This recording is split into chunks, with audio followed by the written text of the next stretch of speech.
Yeah. I mean, like, I don't love this solution. I don't know. I still feel like white's got a little bit, some initiative on the queen side. But maybe it's not much. But intuitively, I don't love it. You know? Yeah. So, all right. Let's see. C takes D6. Just put rook B1 maybe, yeah? Yeah, I mean, I guess Pressuring there's no point B7. taking. Yeah, it's right. Rook A B1 makes sense, yeah. I guess you want to go bishop E6. You want to just kind of play against that pawn, maybe play D5, I guess. But then you might lose this guy. So, okay, let's just try rook A B1. And you're probably going to, I don't know, take on B5 or what?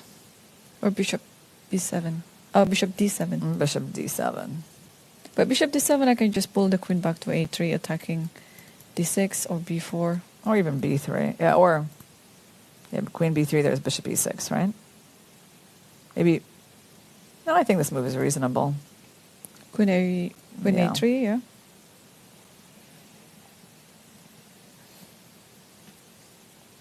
It's funny because I find this position so annoying for black. You know what I mean? Like, I feel like, yes, I get it. It's not too bad or anything, but I just feel like, black is the one who has to, like, solve the little problems, right?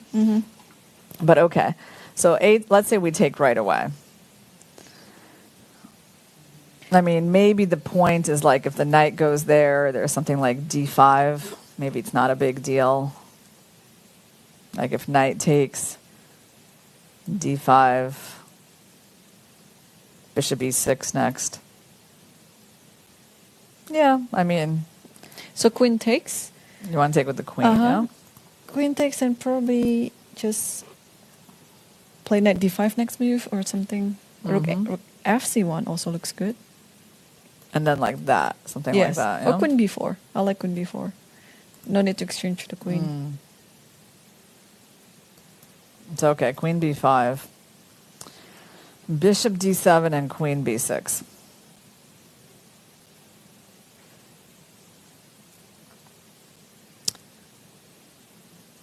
Yeah, you know what's interesting? I think it's like the difference between a human perception and like a computer perception. The computer is like not perturbed here at all for black. But as a human, I mean, you are, right? Because like this seems weak, this seems weak. There's obviously like a more active rook than your rook, right? So it's interesting. I mean, maybe Magnus's evaluation is just a lot deeper. And he can see that there's no issue here, but yeah, it's a little surprising.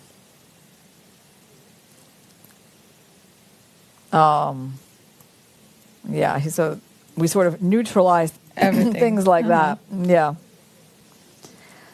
And somehow black is fine. So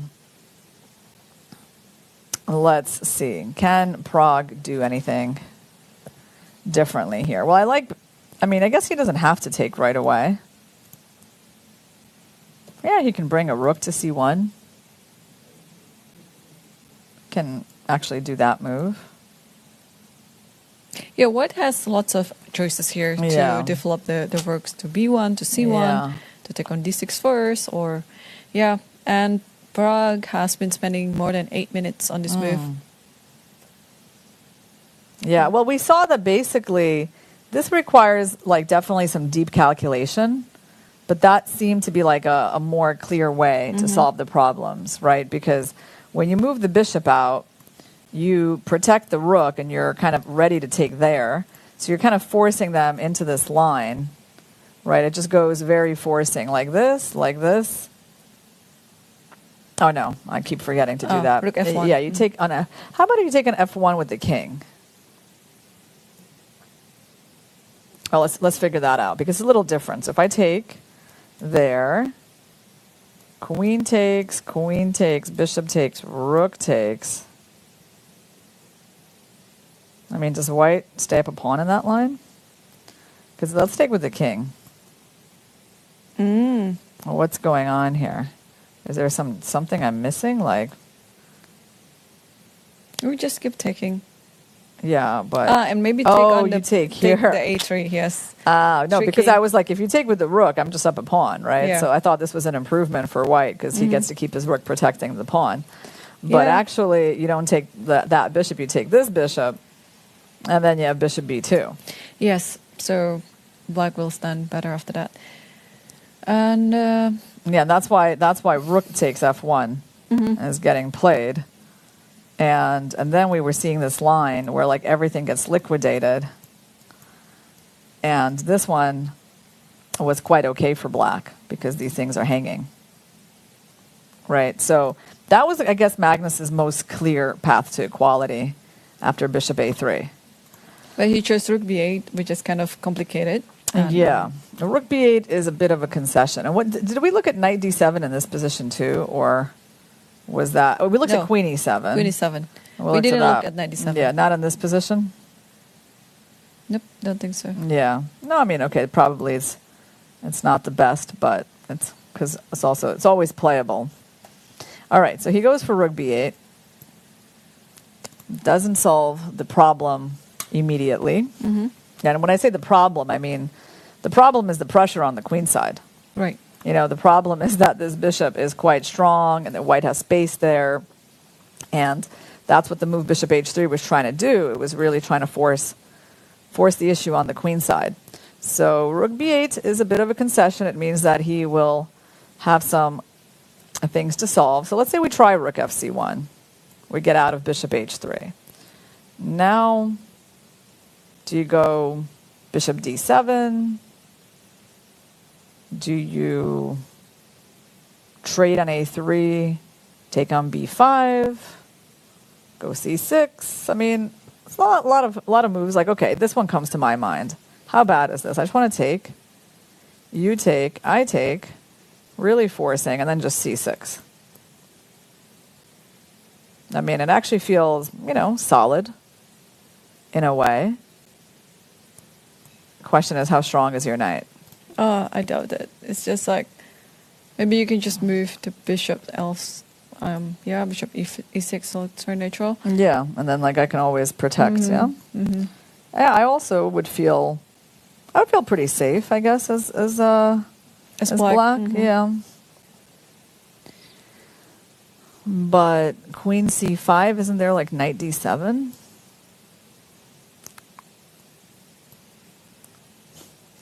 This is very computer-like. The computer is still trying to say that there's some pressure here on this queen side. And after queen c7 at b5? Or... Oh, queen c7, rook c6. That is it. That's it. Ah, nice point. Yeah. So it just kind of continues, like the line gets crazy because white has to do some crazy things to justify this play, right? They have to like take the pawn, get themselves into some sort of pin, then, hope this works out, right? It's not, I mean, yeah, it can get very sharp here. What if I take, are you just going bishop d5 and like black is down 2 pawns. But the problem is with the knight, and now you have to protect it. Yeah, and it's okay. I mean, I don't think we're going to be seeing stuff like this because it just seems like so crazy from both sides, like for it to be entering this stuff. But I mean, it kind of feels like. Black is risking more. Yeah, down 2 pawns. Knight b4. Wow. Knight b4. You're trying to win the knight. I mean, look at this line. Like, how is black supposed to enter A3? lines like this? Yeah.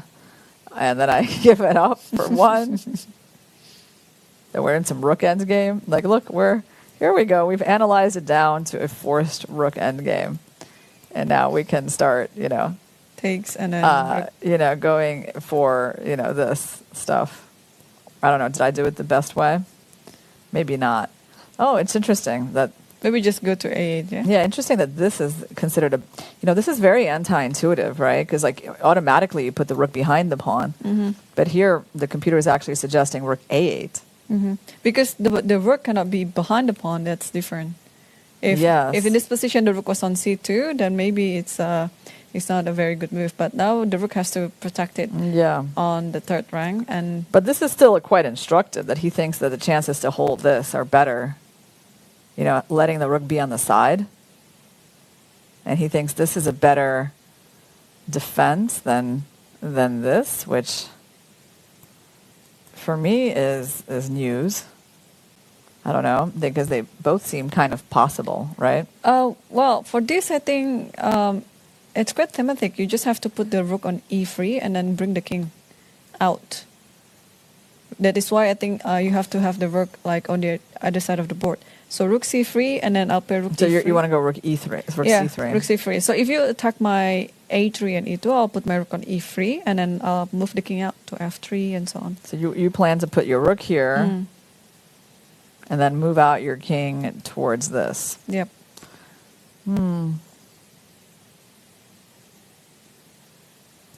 Well, I mean, I might throw in f5. Like right here. Let's say I throw in this. Yes, but now f5 is another weakness. So I'll play rook e3 right away, and if you take my a3, I also have 2 pawns. I think now we have and then g4. No, g4. Yeah, g4 actually is a good move, I guess. g4, because if you play f4, I'll take e4. And if you take g4, I'll play king g3 there, and I'll take f5 and king g3, king f4. Yeah, it's amazing that we're still holding here. And king f4, We're still somehow holding on. And I always have this idea with rook h3, for example. Yeah, I know. It's amazing. Yeah, and then my king will come to e5. This crazy line. Where I'm still like not losing. Wow. I know, right? Yeah, but this looks already very scary. I agree. Okay, well, I think people probably are wondering, how did they get to this rook endgame? It's very deep analysis. Too deep. Yeah. All right, let's go back. But let's try to explain this position, yeah? So, well, basically, it's quite clear, yeah? White's area of play is the queen side. We're trying to pressure these pawns. And therefore, this is a quite logical move. Yep. Right? So we started with this, and then it went on. And he actually did make the trade on d6 first, which we talked about as well. So we're expecting the queen... actually, we're expecting the c-pawn to capture here. Yeah, c-pawn. The c-pawn. Because if the queen captures, the problem with that is that, well, I mean, at least I thought the problem was something like this, and... basically leaving black with that isolated pawn would be quite unpleasant for the long run. So Magnus changes the pawn structure. At least he's not going to have an isolated pawn in the case of that trade. But still, the queen is a little bit annoying on a4. And, White's pieces, of course, are like more active here. Right? So this is really about black neutralizing things. Actually, here's the other thing I want to say. Why I don't love this move is because it's obvious that he can't play for a win from this position. Like, he's not thinking about playing for a win from here. He's just trying to equalize. So if that was the goal, then bishop h3 did the job in a more direct way, right? So it wasn't like, he was able to create something interesting to keep the game going. Like, I actually think this is pretty simple, obviously for White to play. And Black's chances of winning this are, well, they're low, So he's still, I think, in the mode, like, where's the equality? And he might get it, yeah, because, again, the engine doesn't see a problem here, but I feel like there's still, the next few moves are going to be important. Yeah. So what do you think will be Praggnanandhaa's move here? Prag's move, yeah? Okay, so, well, there's only a couple of options that make any sense, right? So there's rook c1, like rook b1. Rook b1 threatens to take. So probably there's like bishop d7, right? If you go here, probably bishop d7. But every time you play bishop d7, this pawn hangs. And we kind of looked at that, right? These types of ideas. Yeah. And then you can defend things like that. Wow. I know, wow, right? Right, wow, because it's just not the most obvious. Right. And somehow you hold on. But it's like it feels unpleasant. You know? It feels like we need all the accuracy, you know, to like not let things go wrong as black. So yeah, I don't know. It just wasn't not my cup of tea, this position for black. Probably here rook fc8, yeah? Yeah, but look at this line. Okay. Here I just see something the computer is giving as like rook here, and they were allowing this. Like, who would allow that? Right? And it just seems crazy, even like looking at rook c5. Okay, maybe this is more normal. And you cannot play bishop c6 here because of queen d6. Or maybe you can. There's rook d8. Oh, wow. Mm-hmm. Yeah, maybe bishop c6 then. Bishop c6, yeah. So first of all, I have queen b3, maybe. And also bishop c4.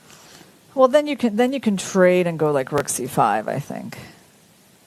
You kind of equalize. Yes, bishop c6, okay. I have to think about that. Bishop c4. And then you're attacking both the queen and the pawn. Yeah, let's just show your point that I cannot take because of rook d8. But the computer seems fine, so... I mean, I can still save my bishop. But it should be drawn here. Rook a8, trading on b7, a2. Yeah, although like there's this spectacular move Bishop that makes F3. things a little easier to make a draw, you know? Because Right. you spoil white's pawn structure. You make them take, and then you take the bishop. And then it's going to be an easier draw. But after this, yeah, bishop c4, and we're better. I mean, this just kind of illustrates to you, again, like, it's easy to make a mistake as black when you're defending, right? So what to do? Like rook c5, and then you actually have, you have to calculate why this can't be taken, right? So bishop takes b7, maybe queen a7. Yeah, I think it's just the pin in this particular position. Or maybe it's actually just the pawn. Yeah. Maybe just the pawn too. Yeah, because Yeah. if queen a7, there is queen e4. It's actually still interesting, right? Queen e4 is here. And after d5, okay, your pieces are kind of hanging, so... You can come back to b4. Or, no, sorry, d5, there's bishop takes d5. Bishop takes d5. Yeah. All right, let's go back a little bit. Yes. So what are we expecting from Prag? We're expecting him to figure out which rook to move, yeah?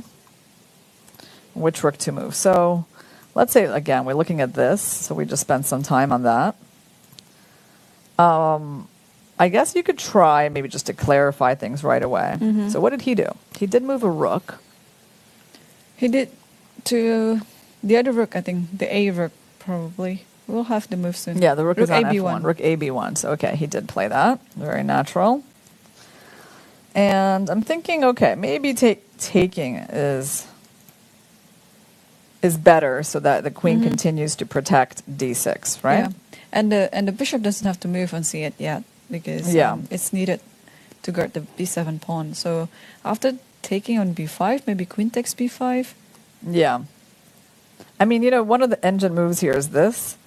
But I mean, really, like, I don't see like that being very intuitive to a human player, like just refusing to take the pawn. So I think we should stick with these moves first. And if Prag plays queen b4, then we can all be shocked. And but that has the point, yeah, because after queen b4, you want to take the b5 pawn with the knight. But why can't you take it now, right? That's the question. Yeah. Like if you want to go for this plan, you can just take knight takes b5 right now.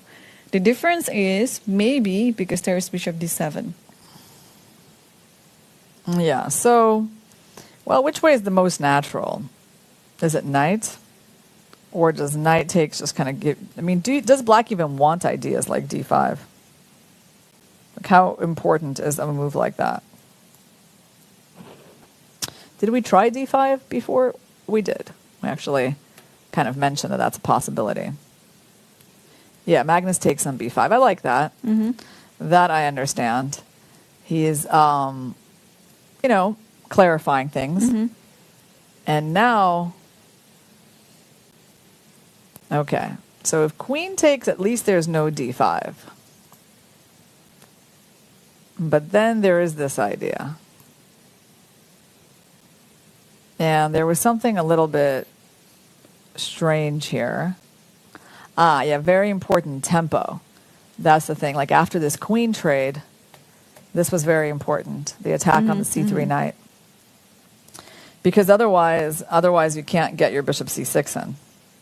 Yeah, and also how to protect d6, yeah, you see, Prague immediately captures back the pawn, right? Because, I mean, it's just too much for a human brain to contemplate, right? So he takes with the queen. Okay. And yeah, I think this is what Magnus will be trying to do, because he knows this bishop needs to be neutralized. So I think this is definitely possible for him to calculate. So either you put the bishop there, or if white tries to stop you, you trade, you get the tempo, quite a natural line, and pretty much they can't take the pawn or this pawn. Oh, he does something else. What did he do? He plays bishop e6. Bishop d6. Yeah. Bishop d7, yeah? Oh, no. Oh, yeah, the bishop is on d7. Okay, yeah. He did play that quickly. Okay.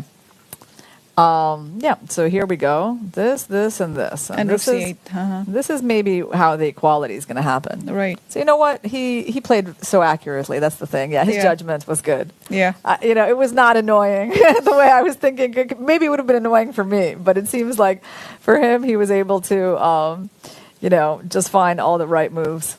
Yeah. Well, he's the number one for That's a right. reason. Yeah. His accuracy is very close to the engine. And, okay, so the knight's under attack. And, of course, you don't want to put your rook in a pin. This is just going to lead to trades. I mean, this is leading to trades. So should we try this one? We haven't tried that one yet. Yeah, we haven't. What to do on that? Can we just take and then rook e2? I mean, kind of, this looks like the most problematic. But, because this position, I'd be kind of willing to play as white, I'd be like, oh, you have a weak pawn, I have a bishop versus a knight, your knight's kind of not very strong. So I would at least be, I don't know, not too unhappy here. But apparently there's the move d5.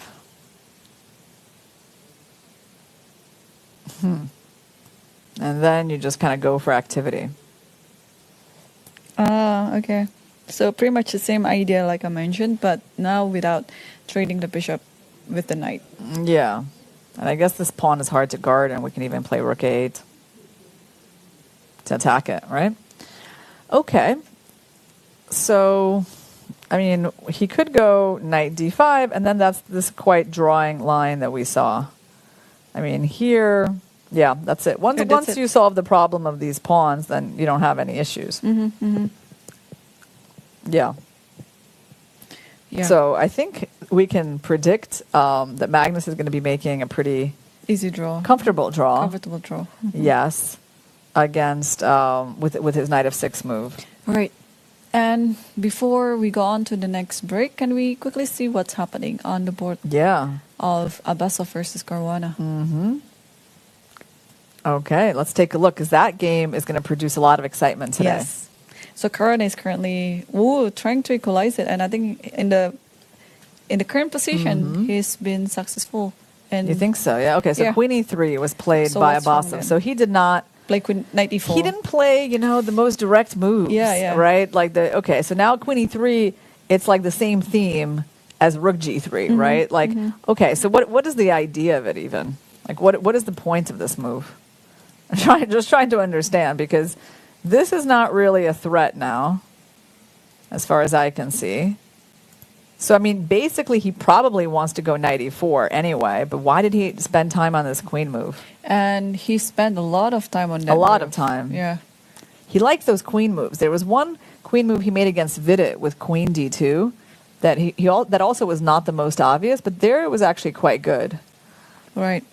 But this move puzzles me. It really does. And he spent like 25 minutes on that move. Wow. And then Fabi played knight b6. So Very interesting. You know what's interesting is that Fabi refrained from this idea. And this is a very thematic idea.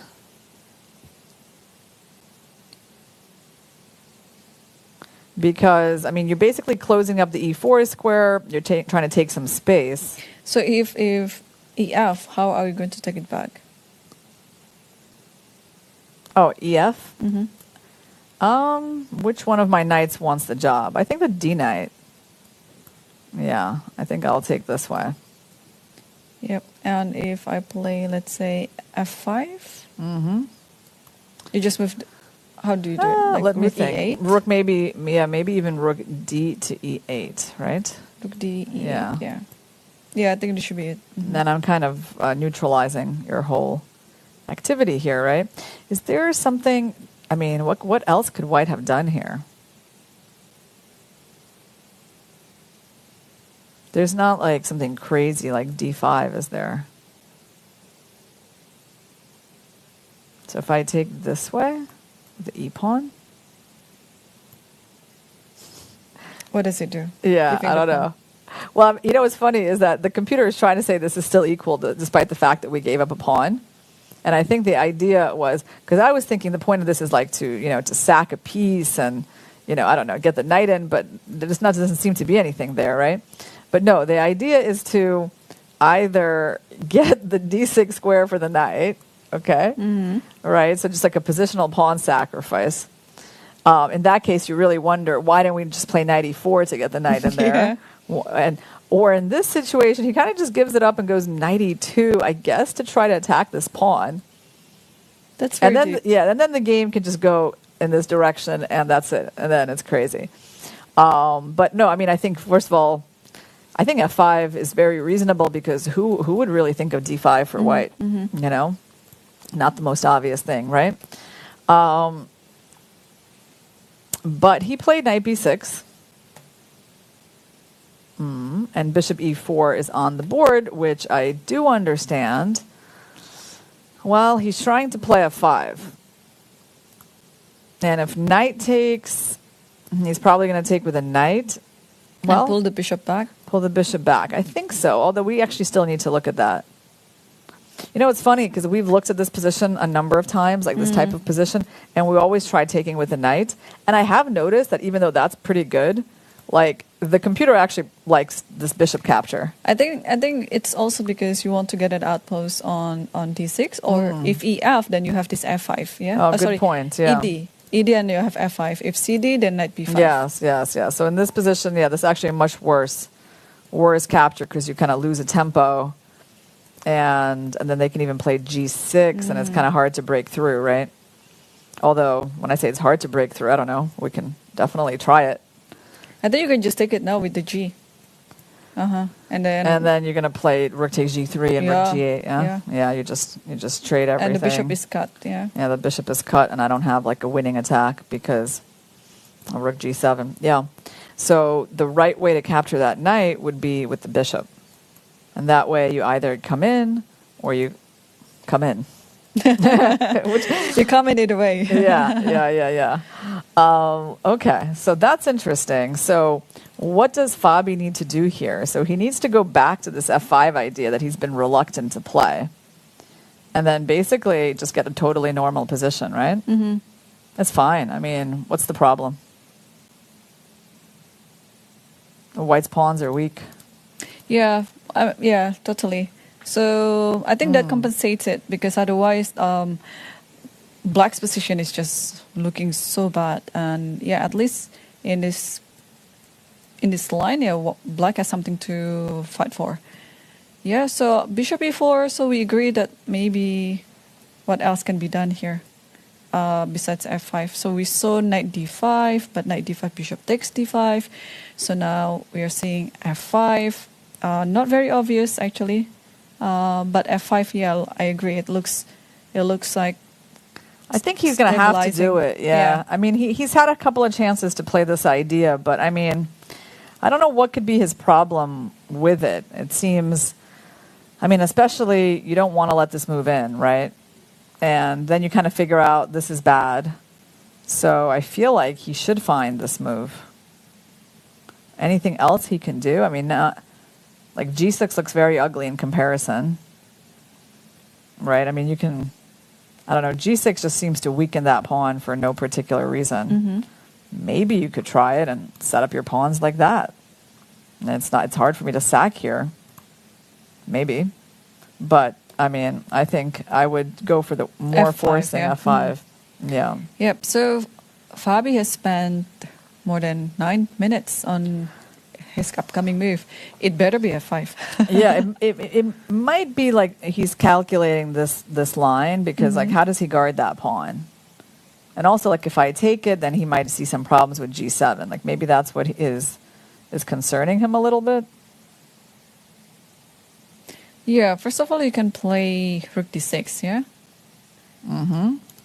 And then Queen D7 coming up, just trying to attack D4. Yeah, Rook D6 actually looks quite reasonable. Yeah. So at least he has that, right? Mm-hmm. I like this F5, yeah, more and more actually when we're looking at it. Yeah.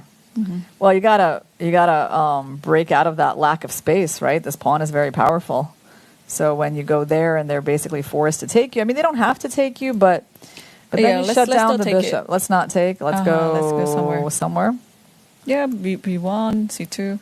Yeah. But then what's your play? I mean, I've gotten to make this move, connect my pieces to the king side. And then maybe we can finally go for your G5 idea. One day. Is knight D5 a move? Well, you're going to take. I don't know. Does that help us? CD. Yeah. You can do it. It's not terrible. I think I like it is a move. Yeah. And then switch your rook to the C file. Yeah. Yeah. That's definitely playable for black. Yeah. So you can do that. Well, you can, I don't know, if you're interested in winning that pawn, because I moved my bishop here, you can also consider taking. I mean, maybe I should have moved my bishop to B1. Maybe move my bishop here is a little more accurate. But then the funny thing is, like, there's even problems with your pawns. Look at that. Yeah, so white is also having some problems in his position. So it's actually not a very comfortable position for Nijat to keep playing on according just to his wishes. So he also has to anticipate black's idea. And we have a few trades in the game between Praggnanandhaa versus Magnus Carlsen, and looking like what you just predicted. Yeah. A very comfortable drawing game. Yes. So actually, after Queen B5, Bishop D7, Queen B6, did he just play Bishop C6 right away? Is that how it went? Let me see. Queen B6. Oh, okay, he didn't even trade the queens. He just went for this. Yeah. So how is this working? So if queen takes B6, or if bishop takes and queen takes B6, right? And then rook takes B6, BC, rook C. Oh, really? You think that could be the idea? Oh, wow, maybe. Hold on. So, or maybe you just take on C6. Bishop takes. What if pawn just takes C6? Because queen C6, there's rook C8. Yeah, I think that's the simple point. Okay, so yeah, the point is on bishop C6. Yeah, he doesn't even need to throw in the queen trade because the queen is not capable of taking the pawn because you lose the knight. Yeah. So in that case, yeah, there was really actually no need for this line with queen B6, rook C8. Just goes bishop C6. Things are starting to get neutralized. I think he took on D8 first. Yeah. He captured on D8. And, well, the queens are off the board. There's really no pressure on black's pawns. What can we say here? Well, white has an outside A pawn. But it's not a lot. It's not a lot, yeah. Yeah, looks like very equal. And what if white offers all the trades? Should black, I mean, I would think this is fine. I don't really think this outside A pawn and the knight endgame is a big deal, right? So I think probably just come in. Because the center is very strong, right? A4, king E7, A5, king D7, A6, king C7, A7, just king in time. D7. Yeah, so I mean, obviously we could also use our knight, but like my point was just to show you that we could also just use our king, to reach the pawn. So yeah, I don't think that this pawn is that big of a deal. Because in these kinds of end games, like if I took the knights off the board, probably it's still a draw in this position, but it's like something to think about already, right? With the outside pawn. But I think with the knights, yeah, it should be quite drawish. So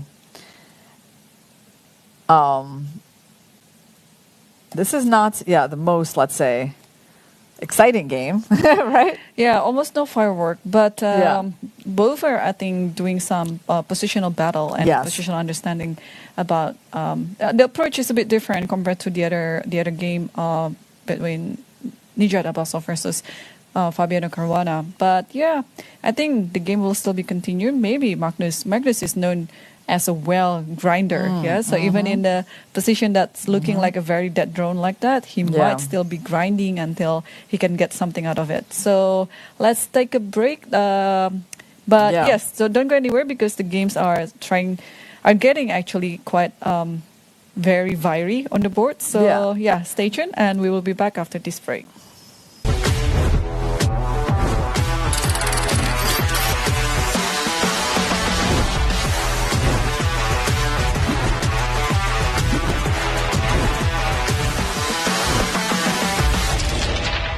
Azərbaycanın təbiətindən, Naxçıvanın torpağından süzülərək gələn təbii suyun sirri, Sirab. Hər damlasında həyat var.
Yeah, welcome back everyone into the third hour of the finals in the World Cup 2023. And will it be Magnus Carlsen or Praggnanandhaa who's going to get the title and the trophy of the World Cup this year?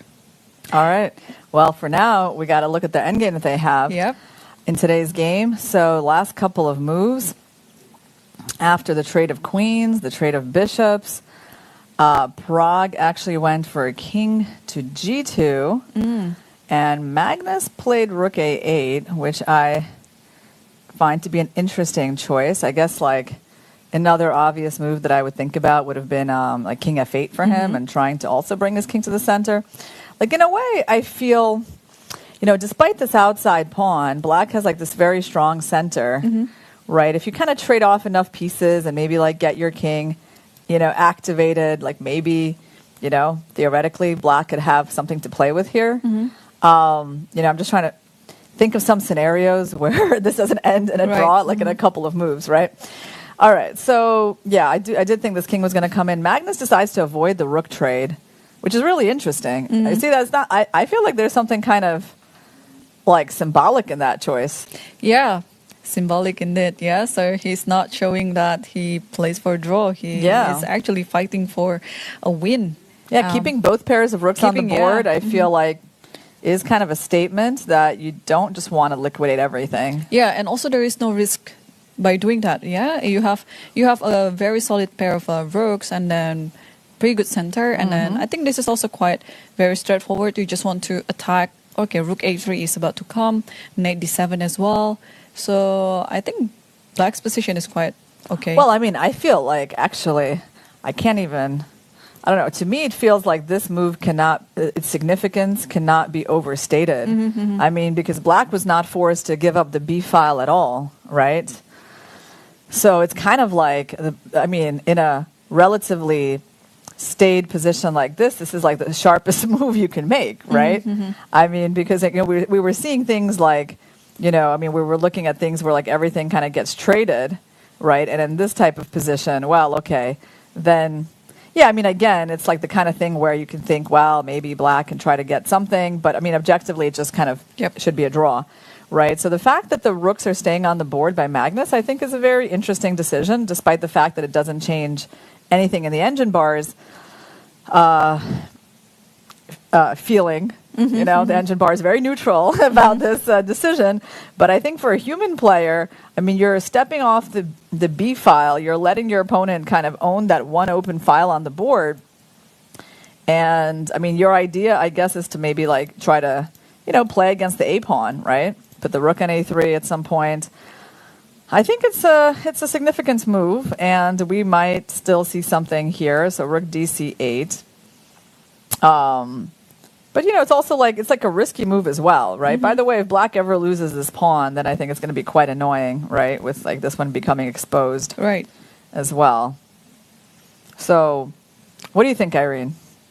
Well, obviously this is still quite equal, yeah? It's quite drawish. But, yeah, I like how Magnus Carlsen takes the initiative to not to take the draw very easily like that, but rather making his opponent to work a little bit. Yeah, I mean, because, I mean, with all these rooks on the board, in a good case scenario, this pawn could just be a weakness, and a black center could make a difference here. So now, if he goes knight d7, rook b7, actually, there's knight c5. And you're, like, kicking the rook out, and then you're also free to bring in your king. Yeah. Wow. So that would be the dream scenario for black, putting the knight on c5, probably doubling the rook on the a file, and then bringing the king to the c7, for example. Yeah, you know, I just kind of feel like I mean, there's another move, d5 here. I guess it looks a little bit strange, but I guess you want to go d4, and this knight doesn't really have a good move. You know, positionally speaking, this move is not attractive, right? Because it creates the backwards pawn. But given that I don't actually have either of those moves, like, it could be something to think about as well. So, actually, some nice choices for Magnus. And I guess seeing this position, ooh, and he went for d5. D5. Wow. Yeah, amazing you know, Magnus stuff. is trying to create a game out of this end game. Right. And maybe showing, Prague, like, okay, I'm not going to give you like a completely easy draw, but maybe Prague should have thought a little bit more before playing King G2, because that wasn't like the most incisive move in the world, was it? Exactly. Or maybe Prague was just kind of like... Wait, did we have a game that just finished? Oh, let's take a look. What just happened? Wait, did he win? Did he just win? Did we miss all of that? I think Vabi made a quiet miscalculation. Like after Bishop E4 and after Knight... He played Queen B4. I can't believe we missed all the action on that. All right. Wow. I can't believe it. I couldn't understand why he was setting up the pieces so early. Oh, wow. That is very dramatic. Also, it's something that you shouldn't do. You kind of like feeling like everything is on the king's side. And by playing Queen B4, this is like a very significant... wow. So he just thought he could pile up on this pawn. Look at the fans. I think they're excited, even though today is what? Is it Tuesday? Today's Tuesday, yeah. No, they're excited to get the beating Fabiano in like 26 moves is crazy. I can't believe it. Okay, so hold on. He attacked the pawn, and he thought White didn't really have a good way to guard it, but White just took the knight on H7 that never should have been there. Remember that night? Yep. And then he just comes in, and then Fabi realizes like, oops, there's a fork. And there's knight G5 as well. Yeah. Any sort of fork, by the way. Yeah, that's painful. So yeah. Basically, wow. He can't even take the pawn. His knight is far away. Who's protecting this king? Who's protecting against this threat? White has like made a choice here to just win the game. Well, let's just show like the basic point. So on this move, which win do we prefer? Which one do we like? F6, maybe. This one is kind of cool. That is also knight G5. Because you're basically going to get that. Yeah, and on this, you get that. And if you take me, I just get a checkmate. So it's like, White is really for having a choice here. You can go knight G5. You can just take, obviously. Yeah, queen takes. And you can take here, but this is the boring way to win. There is one idea though, like instead of taking, and knight F6. Yeah. Knight F6, if GF, okay, you can just take the queen, right?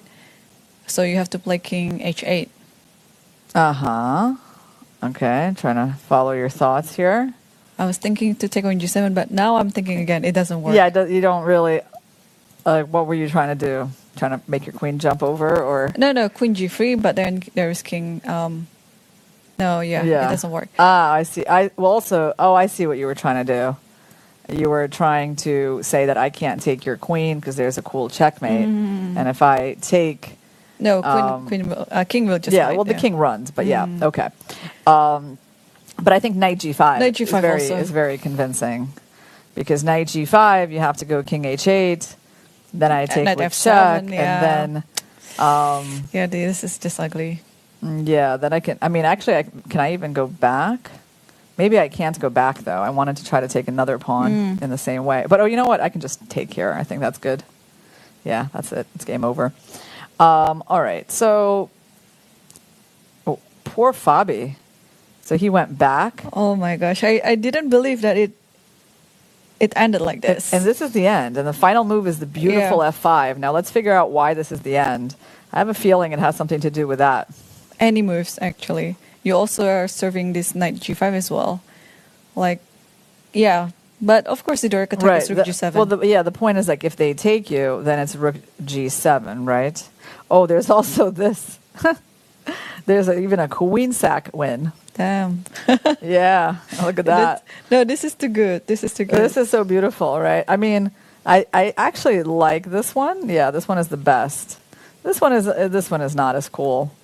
This is actually not nearly as winning, because you still wind up with wind up with a rook and a knight for the queen. So this one would take a while, but knight F6 immediately is very nice. And obviously we should show the queen sack here. Yep. So he got destroyed, but I really feel like he kind of did it to himself. Yeah, this queen b4 is very uncharacteristic to It's like he lost his sense of danger completely. Yeah. So it's funny, instead of like f5, which we were saying, he goes completely the other way, abandons the king side. No, I mean, like, yeah, you have to have an intuitive feeling about this move, right? That's all. I mean, I guess did he miss bishop h7? Did he just never consider that the bad knight would be taken? I mean, but on the other hand, like, what did he expect? Like, how was white supposed to guard this, going knight e2?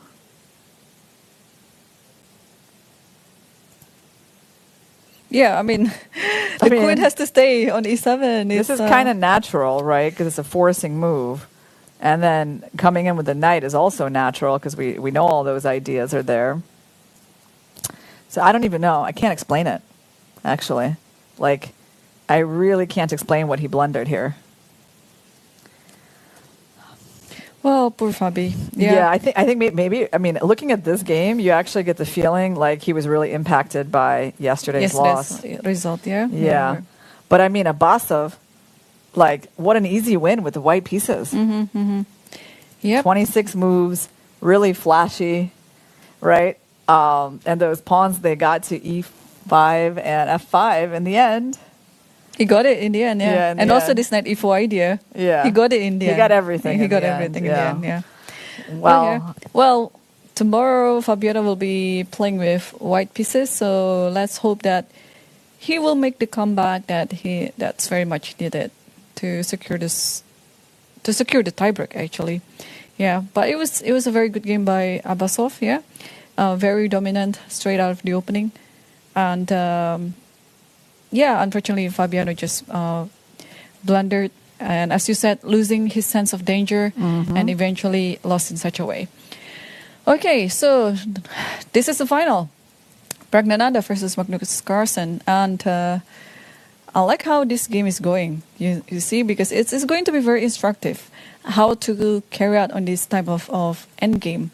Black is doing everything he's needed to keep the game alive, not to be like a very dry drawing end game. So we have this position on the board, knight d7. So after rook c1, d5, and rook c2 by Prag, yeah, defending the pawn, so his knight will be free to move. And I guess if black would have played d4, where do you think this knight would have gone? I mean, I just want to say intuitively, I have no idea. D1 maybe? Oh no, B1. It would have been a good question too, right? Yeah, maybe B1 and then D2 and something. So after knight B1, knight D5 maybe, and rook B7, at least the rook can stay there. Also, this pawn might... Oh yeah, that pawn is... I mean, this is kind of a good question, D4. Because I didn't like this move for this reason. Now, maybe white still has a draw here, but I was kind of afraid of that pawn just coming up.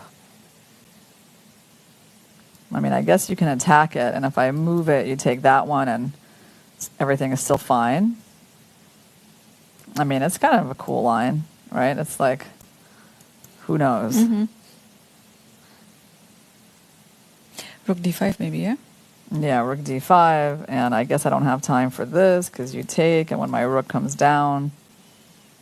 First you can have rook d2.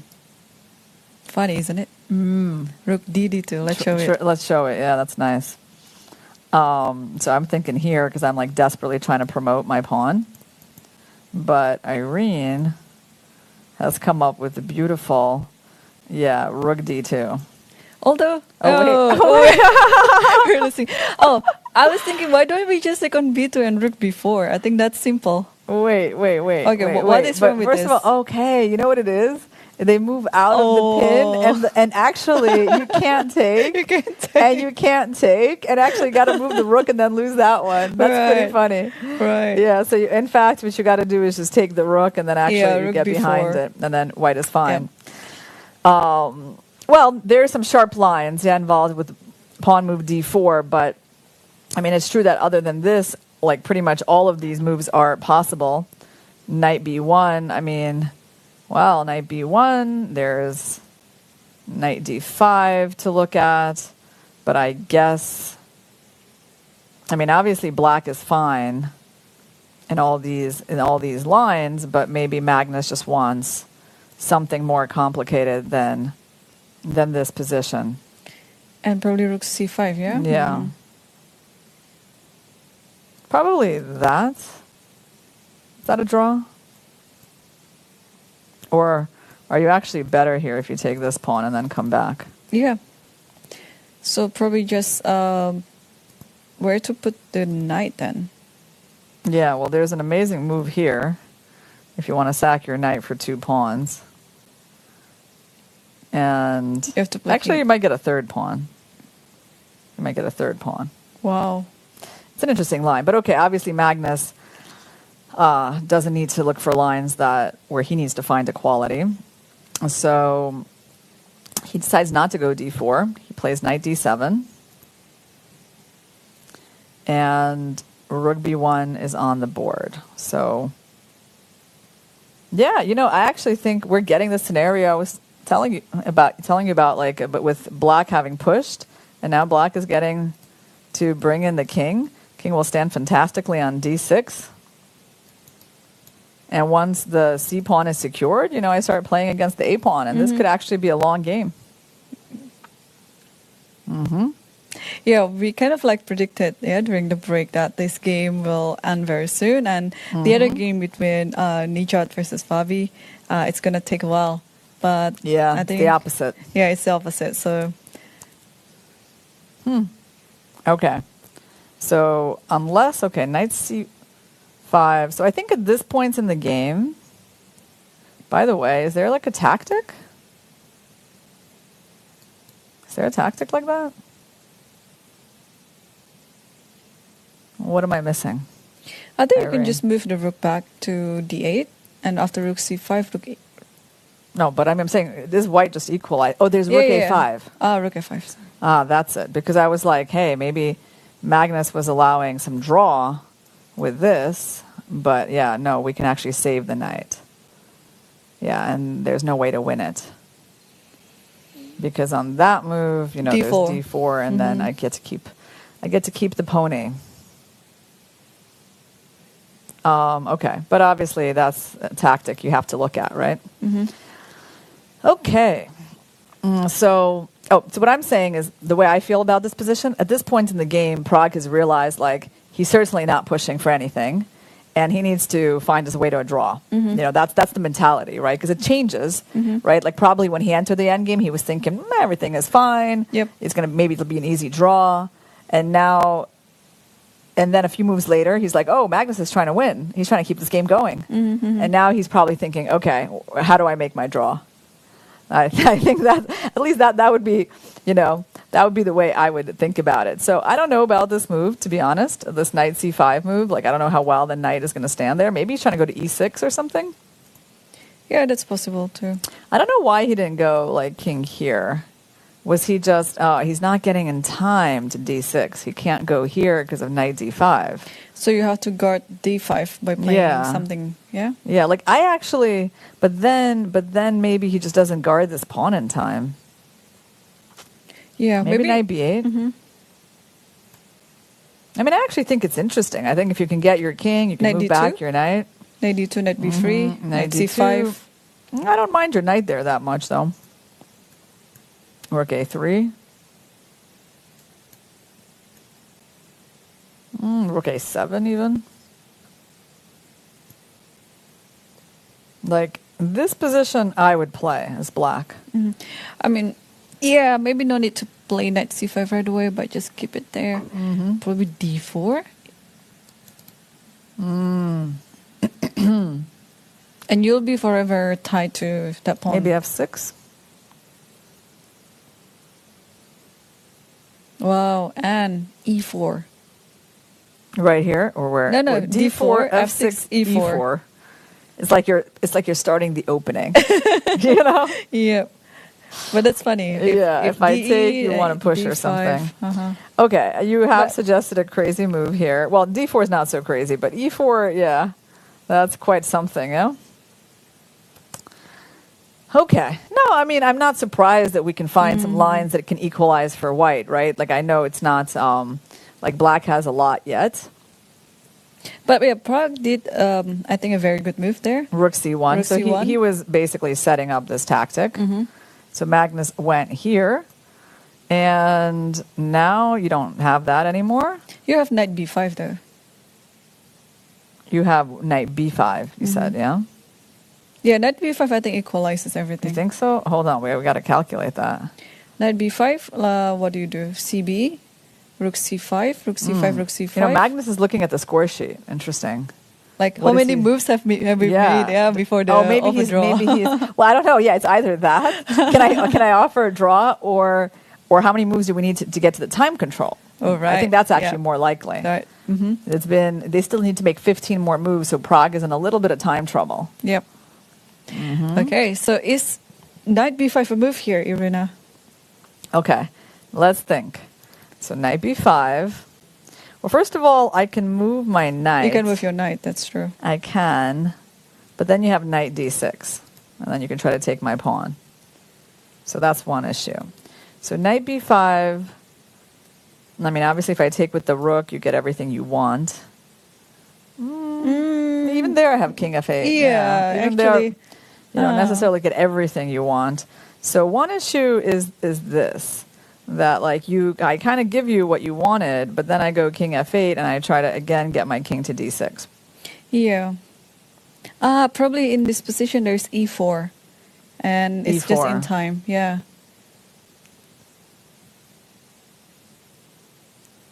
But I have king e7. Yeah, king e7, I'll take on d5. Yeah, you're taking on c6. rook c6, yeah. Rook c6. I forgot So maybe about if there that. was no e4, then black could just comfortably put the king on d6 Yeah. and rook to a8 perhaps, and it's okay. But e4, yeah, I think it seals the deal.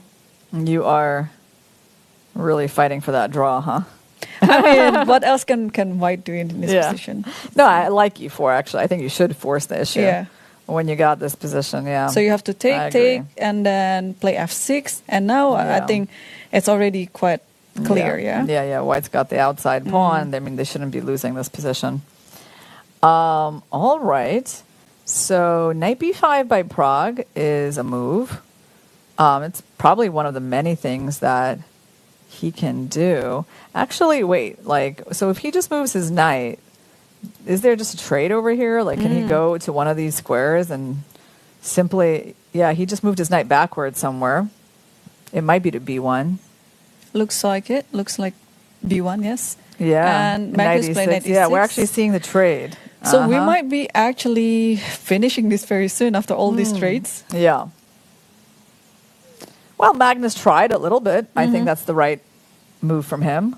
Yeah, he seems to know where this is going. Yeah. So after you take on c6, rook c6, rook c6, rook c6, rook a2. But there is knight, but knight c3, but rook c2, yeah? So this knight is tight. Rook Knight c3, rook c2, and now... Got to be careful with d4. Oh, look at that. Oh, wow. And then in this don't line, stop, yeah. White's up a pawn. So you have to take on e2. You take on e2, and it's like a draw. It's very drawish, yeah. Yeah, although, Prague has the slightly weaker pawn. And after rook takes e2, it's exactly 30th move. So Yeah. shall you put your money onto this line? Oh, yeah. Thanks for offering me to put my money there. That's been going so well. But yeah, let's see. So we have knight b1 on the board and knight e6 on the board. So Prague is thinking... He has to take, otherwise c5 is coming. And it's not so clear anymore. Yeah, well, also knight d4 is the big one. Yeah, no? knight d4 is coming. You don't want to play e3 in this position. Yeah. So I think Well, he has to take. right. Like, you can play that, but I think really C5, he really should simplify. Mm-hmm. So let's just look at this line again. Takes, attack. So there's different ways to guard it, but you don't want to do that. Knight Knight c3 is the very simplest, logical. yes. Rook c2 by Magnus. You gotta... This happens and this happens. Now, I don't think that Magnus will offer a draw here. Just because, if You there's have a a better theoretical... knight, Yeah, if you can win this pawn, then actually you can still play. Oh, Prag decides not to take on c6. He goes knight d2. Wow. Let's see if that matters. It might not matter. So c5, there's knight b3. Maybe then rook b5. There's... Wait, so what did he calculate here? Knight d4, knight b3 he wants? Well, Magnus just instantly played rook a8, so he's just inviting him to take the pawn. Huh. Interesting. So Magnus doesn't even look at knight d4. Knight b3. Right, because there is this trick. Uh-huh. Yeah, it's quite a good trick, yeah, by Prag. Trading everything. And on c5, there's this, and then I guess black can't really move anything, yeah? Black's not really threatening. Oh, no. If c5, you play e4 again, maybe. Because you are just getting the space on c4. Yeah, and then rook b2. And so you're not worried about this because rook b2, and you might get the c4 square, yeah? Okay. Makes sense. So Magnus, but yeah, he instantly reacted, yeah? The rook a8. Does he think he's better after rook takes here and then knight d4? I think he does think he's better. But if knight there, or rook there's c8. check. Yeah, so you should take on a2. All right, so if rook I c6, take... rook a2. Yeah, let's just show why you can't do that, because that's a check. And then we have time to play e3 or knight b3. Or knight b3. Mm-hmm. Yeah, so you're going to take on a2. Okay. And now what's next? Knight f3 or knight b3? Knight f3, rook e2. Or you can put back... Oh, I was thinking rook c2, but then there is knight d4. Or maybe it's knight f3. Knight f3, rook e2, and then king f1. So you can throw in rook c8 first. So knight f3. Yeah, knight f3 is the idea, but you can throw in rook c... Because otherwise with two rooks it's going to be dangerous. So rook c8 first. Trade, and then go knight f3. Takes, and then now knight f3. And rook e2, king f1. Yeah, and then it's another trade. I win that pawn, yeah? Yeah. So I think this should be the continuation. Yeah, you have to play rook c8, otherwise it would be dangerous on the second rank. And then you have to play this move to save the pawn. Rather ugly, but... Or knight e5. But it kind of does the job, yeah? Knight e5, f6. And then rook somewhere. Rook e8, rook e8. Yeah, looks like a bit... Yeah, knight g1 should be fine. So he did knight f3. So he's not taking on c6. Okay. Well, things are getting liquidated. I feel like Magnus, by judging by how quickly he's playing, I mean, I guess he feels like this is heading towards a draw. Yeah, I think so too. And we could tell that players are getting tired anyway. Yeah. We could see from Fabiano's game how he blundered such a position. Yeah. So, yeah, I think it's just... Yeah, Fabi's game was definitely uncharacteristic for him. Yeah, definitely. You don't really see that many Fabi games like that. No. No. No, not at all. I mean, he's a lot more tenacious than that. Yeah. Yeah, it's just the fatigue, I guess, and the stamina. Everyone is very exhausted in this tournament. They're here already for almost 4 weeks. And, yeah, I was actually expecting some mistake like that too. Like at the end of the event, not at the end of the day. At the end of the event, we already saw like so many mistakes also from the yesterday's tiebreak as well. Yeah, and I guess, Abasov, he did get that day off, and that kind of made a difference. Yeah. And Fabi was, had to play right after his match against Prague, so, but I mean, that means that Fabi needs to come back with the white pieces. Yep. And because otherwise, can you imagine, like, Fabi's spot in the candidates kind of depends on Magnus. Still on Magnus's decision, Still on Magnus's, yeah. But okay, this is still the first qualification to the candidate. They will also have Grand Swiss, for example, another avenue for the candidate spots. And Prague is reaching it I think he has to take the pawn, right? So let's see. He's going to take. Then his knight has to move. So where is it going to go? It can go back. If you take here, I just take any E4. That should be a draw.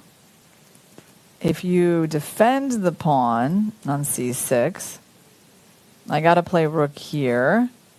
Then you can take. Take on E4. Can I go here? Oh, you want to trap the knight? Yeah, I want to save my rook. Yeah, I can play rook A2 and then rook E2, rook D8. You cannot save the knight, right? That's clever. So you're just going to take, huh? Mm-hmm. And you have to take the knight, otherwise E3 is there. Yeah. I mean, I can take... Well, actually... you can take E4. Why has white lost all their pawns? I guess it's okay, but... Rook D8. Yeah. And how do I equalize this? I'm still going to be... I'm still going to be down a pawn, right? Uh-huh. And then rook takes... Yeah, 3 against 4. Okay, but then this will just go on. Yeah, rook C8 and then rook E8.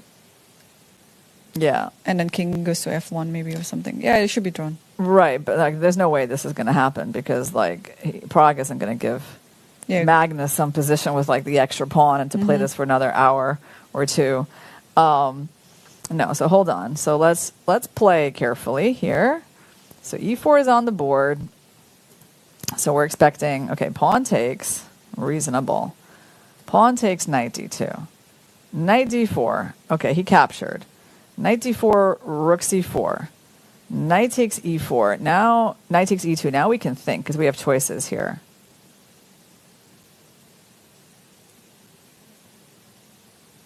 It's almost on the board. Yeah, several option is if you just play rook 1 C2. But then rook A2. And then you take on knight and take on E4. E4. And then that does look safer, but hold on. Okay, Magnus actually didn't even go for this. He went for E3. But E3, knight C4, rook A2, yeah? Yeah, knight C4, rook A2. I don't know why he's going for this one. Yeah. It's a little bit strange that he's playing so fast. Okay, there should be like many lines to make a draw. But okay, knight C4 looks very tempting to play. Yeah, okay, knight C4 is definitely the right move because we don't need those double pawns. And I kind of wonder why Magnus is even interested in this position. Maybe knight D4 now. Yeah, maybe because he wins that pawn. Yeah. Because if it wasn't for that, I wouldn't really see why he would want this. Yeah, totally. And you have to takes, and then black does win that pawn immediately. Yeah. So rook C4 maybe, yeah? How to continue this? I still don't really get like why he went for this position. But I guess I can't really get... Yeah, I guess you can always get the knight out. Okay. Also rook D2, knight D4, yeah. So things are getting traded off very fast. Are we going to have our earliest day ever? Earliest day ever. Oh, wow. Oh, I know what it is. It must be that Carlson wants to play Title Tuesday today. Oh. What an incentive. Yeah. No, I mean, should we make some bets on whether he's going to be playing Title Tuesday? Oh, he will. You think he will? He will. The question is, which Title Tuesday? One of them or both? Because the late Title Tuesday starts at 2 a.m. local time. Oh, 2 a.m. local time. Yeah, that's rather late. Yeah. And the early one starts? Good question. The earlier one it's 1 p.m. New York, so it's probably like around 9. Could be, yeah. Probably 9 p.m. local. 9 or 10, yeah, or something like that, yeah. Okay. Well, those are very important events. I like to watch Title Tuesdays as well. Yeah. So, well, we will see. We will see Magnus again tonight, actually, very soon, maybe on Title Tuesday. Whether he'll be playing the early one or the late one or both, we never know. Because at one of the matches, one of the Tuesdays here in the World Cup, he played both. Really? Yeah. Even the one at the late one. Was that after his match with Ivanchuk or no? I think it was the earlier one. I think it was before his match against Pansulaya. Ah, okay, at the very beginning. Yeah. Yeah. So we see this position on the board, and I think just take on A2 and then rook C4, yeah, and that will seal the deal. And they're already on their 32 moves, so if anyone wants to offer a draw here, they are eligible to do it. We can go to the old city tonight. And rook a2 is on the board. So yeah, we are seeing the final seconds or final minutes of the first game. Yeah, rook c4 actually, and then knight takes e2.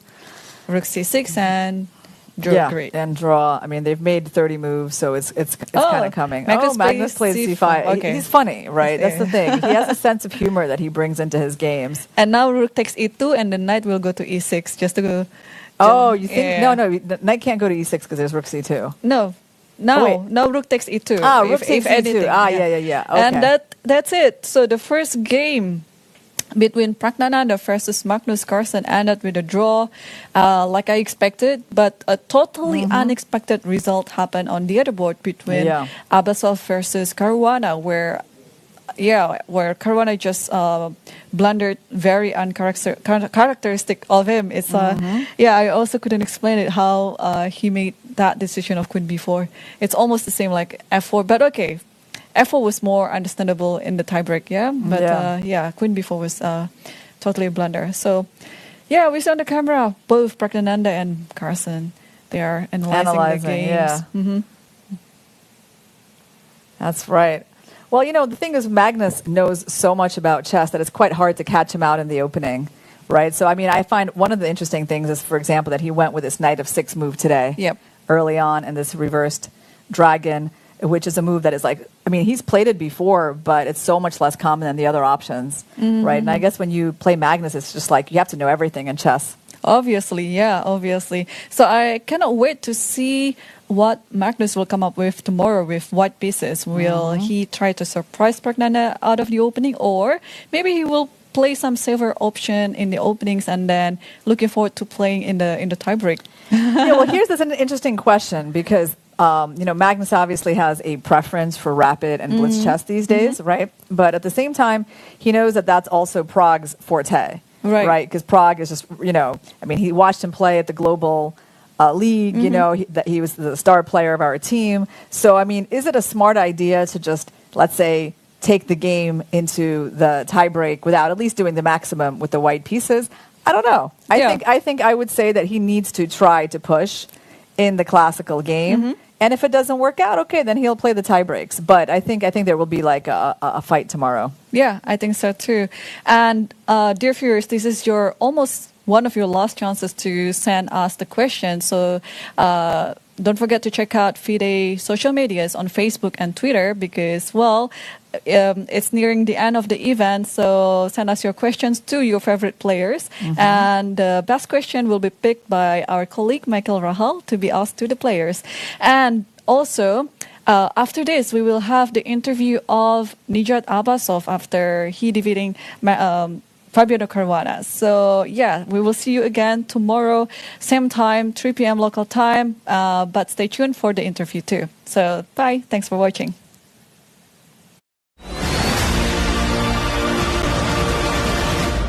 I'm joined by Nijat Abasov. He's just defeated Fabiano Caruana in the fourth bronze medal match in the first game. Nijat, a very powerful performance. You played the opening super fast as usual, 18 moves. Fabiano was thinking, you were walking around, you had everything under control, and then you lashed out this fantastic attack and game over. Tell us about the game. I guess since my last 3 games were London, and previously I went for Queen's Gambit declined positions. He didn't expect Catalan from me, but I was watching his games closely against Prague, and there were already some Catalans in this line. So I decided to test my luck here. I had some ideas, and it turned out to be that Fabi was not ready against it, I guess, and he let very easy play to me. Like I had control over G file, I had center and everything. I guess I wasn't expecting him to play Queen b4, honestly. I was like, after Bishop b4, I thought this h7 knight is very powerful in the defense. He had to go g6 most likely. I couldn't see a clean way how I would proceed the attack, but it felt like there should be something. But he spent a lot of time, and with Queen b4, Bishop takes h7, knight e4, it turns out that I have all these knight g5 motifs, all the way f5, knight f6, queen takes h6, and it was already unstoppable. It was a bit surprising that he resigned, but as you say, knight f6, knight g5 would have come very fast. What do you think happened to Fabiano to make this queen b4 blunder when the computer suggested just f5 would more or less hold the position? What do you think he missed? It's hard to say. I don't know. I mean, it was pretty straightforward. Two moves, basically, bishop takes h7, knight d4. I don't know, but I was amazed that he went for queen b4. Of course, it's a two-game match. We still have tomorrow's game where he will play with the white pieces. But as you know, there are 3 spots for the candidates.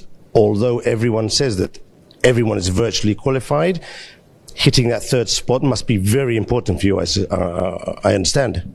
Undoubtedly, there might be lots of circumstances Magnus changed his mind and plays at the candidates.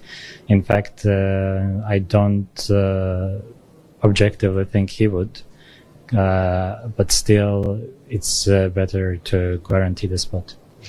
Nijat Abasov, a very powerful performance today with the white pieces, leads the match by 1-0, and tomorrow the second game with Fabiano playing with the white pieces. Nijat, congratulations and good luck tomorrow. Thank you very much.